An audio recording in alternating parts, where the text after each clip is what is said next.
இறையேசுவில் என் அன்பு சகோதர சகோதரிகளே, ஆண்டவர் நாமத்திற்கு சோத்திரம். தினம் ஒரு ஜெப வழியாக பேசிக்கொண்டிருப்பது உங்கள் அன்பு சகோதரன் பிரபு. எப்படிங்க இருக்கீங்க? இன்றைய நாள் எப்படிங்க போச்சு? உங்களுக்கு மகிழ்ச்சியாக இருந்தீங்களா? எப்போவுமே சந்தோஷமா இருங்க. என் அன்பு சகோதர சகோதரிகளே, பயங்கரமான குழியிலும் உளையான சேற்றிலிருந்து என்னை தூக்கி எடுத்து என் கால்களை கண்மனையில் மேல் நிறுத்தி என் அடிகளை உறுதிப்படுத்தி, சங்கீதம் 40 இறை திருவசனம் 2 சொல்லக்கூடிய அழகான வார்த்தைங்க. இன்னைக்கு பயங்கரமான சூழ்நிலை நம்ம வாழ்க்கையில் எதிர்கொள்ளவே முடியல, என்ன பண்ணுறதுன்னு தெரியல. நம்ம ஆண்டவராக இயேசு கிறிஸ்து, நீ பயப்படாத, நான் உன்னை பத்திரமா பார்த்துக்கிறேன். இன்றைய நாள் நம்ம ஆண்டவராக இயேசு கிறிஸ்து, நான் உன்னை விட்டு விலகுவதும் இல்லை, உன்னை கைவிடுவதும் இல்லை என்று வாக்கு கொடுத்திருக்கின்றார். தாவீது எடுத்துக்கோங்களேன். தாவீது தீங்கு நாளில் அவர் என்னை தம்முடைய கூடாரத்தில் மறைத்து, என்னை தமது கூடாரத்திலேயே மறைவில் ஒளித்து வைத்து என்னை கண்மலையின் மேல் உயர்த்துவார். அதே சங்கீதம் 27:5 சொல்லக்கூடிய அழகான வார்த்தைங்க. நம்ம ஆண்டவராகிய இயேசு கிறிஸ்து மறைவிடத்தில் இருக்கின்ற பொழுது நமக்கு எந்த பிரச்சனையும் இல்லை, நம்மளை கண்மலையின் மேல் உயர்த்த போக்கின்றார். நீ கவலைப்படாத, எதுக்கு நீ பயப்படுற? முதலாவது நம்ம யோசிக்கக்கூடிய விஷயம் என்ன அப்படின்னா, தெரிஞ்சவங்க தான் நல்லா பேசுகிறாங்க, பழகுறாங்க, இவங்கக்கிட்ட உதவி கேட்டு பார்க்கலாமே, ஒரு ஹெல்ப்பு கேட்டு பார்த்தா பண்ணுவாங்களான்னு சொல்லி என்ன பண்ணுறோம், கேட்க ஆரம்பிக்கிறோம். முதல்ல என்ன ஆகுது, கடனாக ஒரு ஒரு அமௌண்ட் கொடுங்களேன், அவங்களும் கொடுக்க ஆரம்பிக்கிறாங்க.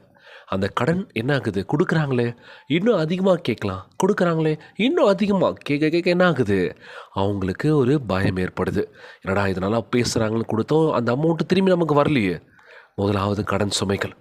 யாரை பார்த்தாலும் நம்ம காசு கேட்குறோம், கொடுத்துட்றோம் பிரதர், இல்லைன்னு சொல்ல, ஆனாலும் கொடுக்க தாமதம் ஆகிடுச்சுன்னா என்ன ஆகுது, சின்ன ஒரு பணம் கஷ்டம்தான், ஆனால் அந்த பணத்தினால எவ்வளோ பெரிய குடும்பங்கள் இழந்து தவிக்கும் போது ரொம்பவே கஷ்டமாக இருக்குல்ல.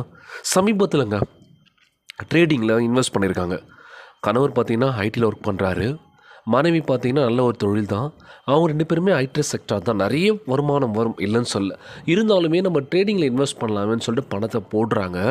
போட என்ன ஆகுது, ஆரம்பத்தில் வரா மாதிரி தான் இருக்குது, ஆனால் கடைசி கடத்தில் என்ன ஆகுது, பணத்தை எல்லாமே இழக்கிறாங்க.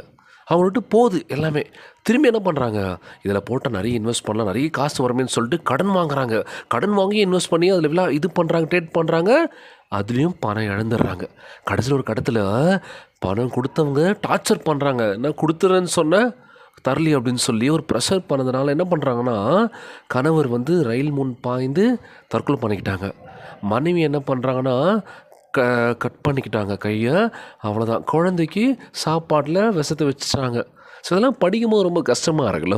எங்கே பார்த்தாலும் கடன் சுமைகள், ஆசைகள் தூண்டுது, காசு வருதே, இவ்வளோ போட்டு அவ்வளோ வருதுன்னு சொல்லி என்ன பண்ணுறாங்க, பணத்தை அங்கே இங்கேன்னு சொல்லி தேடி அலைஞ்சு வாங்கி இன்வெஸ்ட் பண்ணி ஏமாந்துடுறாங்க. ஏமாந்ததுக்கப்புறம் என்ன ஆகுது, கடன்காரங்க அவ்வளோதான் ஒரு வழி பண்ணுறாங்க. இதெல்லாம் என்ன பண்ணுறாங்க, தவறான முடிவுகள் எடுக்க ஆரம்பிக்கிறாங்க. இதற்கு ஒரே தீர்வு, நம்ம இல்லாமல் போயிட்டா, நம்ம குடும்பமே இல்லாமல் போயிட்டா, கடன்காரன் எதுவுமே கேட்க மாட்டான்னு சொல்லி என்ன பண்ணுறாங்க, உயிரை விட்டுறாங்க. இது ரொம்பவே தவறான விஷயம்ல. யாருமே பணத்தை பின்னாடி ஓடலாம், சம்பாதிக்கலாம், உழைச்சி சம்பாரித்து நம்ம சேர்த்து வச்சுட்டு அதை நம்ம அனுபவிக்கலாம், பிரச்சனை இல்லை. ஆனால் பணம் ரெட்டிப்பாக வருது, நிறைய வருது, அவங்க சொல்கிறாங்க இதில் இன்வெஸ்ட் பண்ணுங்கள், இவங்க சொல்கிறாங்க இதில் போடுங்கன்னு சொல்லி போடுங்க, தப்பு இல்லைங்க. அதுக்கு நீங்கள் பக்குவப்பட்டு, ஓகே இதில் பண்ணால் நமக்கு காசு கரெக்டாக வரும், இதில் நம்ம இன்வெஸ்ட் பண்ணுறது சரி அப்படின்னு சொல்லி உங்களுக்கு தோணணும்ல, அந்த மாதிரி விஷயங்கள் பண்ணுங்கள். இல்லை அடுத்தவன் பண்ணுறான் அதை நோக்கி நம்ம ஓடலான்னு நினச்சி ஓடினீங்க அப்படின்னா கீழே விழுந்தாலும் தூக்கி விட ஆள் இருக்காது. ஏன்னா ஒருத்தவங்க பண்ணுறாங்கன்னா அதில் அவங்களுக்கு பக்குவப்பட்டிருக்கோம், ஓகே இதில் இப்படி இருக்கோ, இதெல்லாம் கற்றுக்கிட்டு அதில் இறங்குவாங்க. நம்ம என்ன பண்ணுவோம், எதுவுமே தெரியாமல் போட்டு எல்லாத்தையும் இழந்து நிற்கும் போது இதற்கு தீர்வு தற்கொலை மட்டும்தான் சொல்லி முடிவு பண்ணுறாங்க. அதெல்லாங்க வாழ்க்கை. நிதானமாக யோசிங்க, இருக்கிறத வச்சு சந்தோஷமாக வாழ பழகிக்கோங்களேன். இதுதாங்க வாழ்க்கை. கஞ்ச கூழ் குடித்தாலும் நம்ம தெம்பாக குடிச்சு ஜாலியாக சுற்றலாமே, இல்லாதவங்களுக்கு கொடுக்கலாமே, இதுதான்டா சந்தோஷம் வாழ்க்கையில் அப்படின்னு நான் நினைப்போம்ல. ஸோ இன்றையெல்லாம் நம்ம ஆண்டவராகிய இயேசு கிறிஸ்து கடன் சுமையினால் என்ன பண்ணன்னு தெரியாமல் தவிச்சிட்ருக்கேன் ஒவ்வொருவருக்கும் நம்ம ஆண்டவராகிய இயேசு கிறிஸ்து நிச்சயமாய் உங்களுக்கு விடுதலான வாழ்க்கை கொடுக்க போகின்றார். இன்று உங்கள் பயத்திலிருந்து தூக்கி எடுப்பதற்காக ஆண்டவர் தமது பலத்த கரத்தை நீட்டுகின்றார். அவருடைய கரம் நம்மளை இருக்க பற்றி பிடிக்க போகின்றது. நீங்கள் அதிலிருந்து விடுதலான ஒரு வாழ்க்கை வாழ போகிறீங்க. கலங்காதீங்க, சோர்ந்து போகாதீங்க. புதிய வாழ்க்கை உங்களுக்கு கிடைக்க போகுது. புதிய பதவி உயர்வு கிடைக்க போகுது. புதிய வேலை கிடைக்க போகுது. புதுசான ஒரு மனுஷங்களை நீங்கள் சந்திக்க போகிறீங்க வாழ்க்கையில். இன்றைய நாள் நம்ம ஆண்டவராகிய இயேசு கிறிஸ்து என் கால்களை கன்மலையின் மேல் நிறுத்தி என் அடிகளை உறுதிப்படுத்த போகின்றார். இன்றைக்கி நம்ம வாழ்க்கையில் உறுதியாக இருக்கிறதுன்றது ரொம்ப கஷ்டமாக இருக்குல்ல. யாரை நம்புறதுன்னு தெரியல, உறுதியாக யாரை பிடிச்சிக்கிறதுன்னு தெரியல. உங்கள் குடும்பத்தை, வியாபாரத்தை, பொருளாதாரத்தை ஆசீர்வதிக்க போகின்றார். நீங்கள் வேலைக்காக, பதவி உயர்வுக்காக, பணியிட மாற்றத்துக்காக நீங்கள் எங்கெங்கேயோ ட்ரை பண்ணிட்டுருப்பீங்க. உங்களுக்கு என்ன விஷயம் தேவையோ நிச்சயமாய் ஆண்டவராகிய இயேசு கிறிஸ்து கொடுக்க போகின்றார். உங்களுக்கு புதிய வாசலை திறக்க போகின்றார். கலங்காதீங்க, நம்புங்க.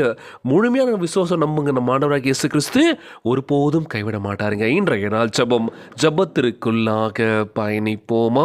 எங்களை மிகவும் அதிகமாய் நேசிக்கின்ற அன்புள்ள ஆண்டவராகிய இயேசுவே, இன்றைய நாள் வாக்குறுதி வசனத்திற்காக நன்றி ராஜா.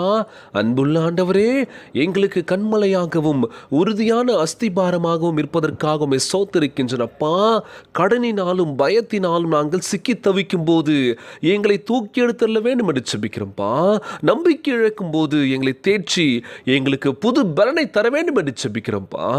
பயம், தோல்வி, வெட்கத்தின் குழியில் இருந்து எங்களை விடுவித்தர வேண்டும் என்று கேட்கிறேன் இயேசப்பா. எங்கள் கையின் பிரயாசங்களை ஆசீர்வதித்து எங்களை செழிக்க பண்ணுவீராக. புதிய வாய்ப்புக்காக, பதவி உயர்வுக்காக வாசலை நீர் திறப்பீர நம்புறாண்டவரே. பொருளாதாரத்தில் உயர்த்த வேண்டும் என்று கேட்கிறோம்ப்பா. நாங்கள் இழந்தவற்றை திரும்ப தந்தர வேண்டும் என்று ஜெபிக்கின்ற ஆண்டவரே. எங்கள் குடும்பத்திற்கு சந்தோஷத்தை கொண்டு வரும்படி கேட்கிறோம்ப்பா. எங்கள் வியாபாரம் செழிப்பதாக, எங்கள் வேலையை பாதுகாக்க வேண்டும் என்று ஜெபிக்கிறோம்ப்பா. உம்மை நேசிக்கின்றவர்களுக்கும் நேசிக்காதவர்களுக்கும் வித்தியாசத்தை உண்டு பண்ண வேண்டும் என்று கேட்கிறாண்டவரே. இந்த ஜபத்தை கேட்டுக்கொண்டிருக்கின்ற அன்பு சகோதர சகோதரிகள், என் அன்பான உறவுகள் எல்லோரையும் பார்த்துக்கோங்கப்பா. யாருக்கும் எந்த கஷ்டங்கள் துன்பங்களை கொடுத்துடாதீங்க ராஜா. நோய் நொடியினால் அவதிப்பட்டு கொண்டிருக்கின்ற ஒவ்வொரு சகோதர சகோதரிகளை உமது கரங்களால் தொட்டுதல்களை அகற்றி போடுவீராக. உம்மால் கூடாத காரியம் ஒன்றுமில்லை ஆண்டவரே. கடன் சுமையினால் அவஸ்தப்பட்டு கொண்டிருக்கின்ற ஒவ்வொருவருக்கும் அந்த கடலிலிருந்து ஒரு விடுதலையான ஒரு வாழ்க்கை கொடுப்பேன் நம்புறேன் எஸ்ப்பா. சந்தோஷத்தை கொடுக்க வேண்டும் என்று கேட்குறேன்ப்பா. பொருளாதாரத்தில் உயர்த்துவேன் நம்புறேன் ஆண்டவரே. ஒவ்வொரு குழந்தை செல்வங்களை ஆசீர்வதிங்க. உடல் தெம்பும் வலிமையை தர வேண்டும் என்று கேட்குறேன்ப்பா. கணவன் மனைவிக்குள்ள ஒற்றுமையை கொடுங்க, சமாதானத்தை கொடுங்க சொல்லி கேட்குறேன்ப்பா. எல்லோரையும் பார்த்துக்கோங்கப்பா. இன்றைய நாள் ஜெபம் இயேசுவின் விலையேற பெற்ற நாமத்தினாலே ஜெபிக்கின்றேன் நல்ல பிதாவே, ஆமேன், ஆமேன். இயேசுவுக்கே புகழ், இயேசுவுக்கே நன்றி. மரியே வாழ்க. God bless you all.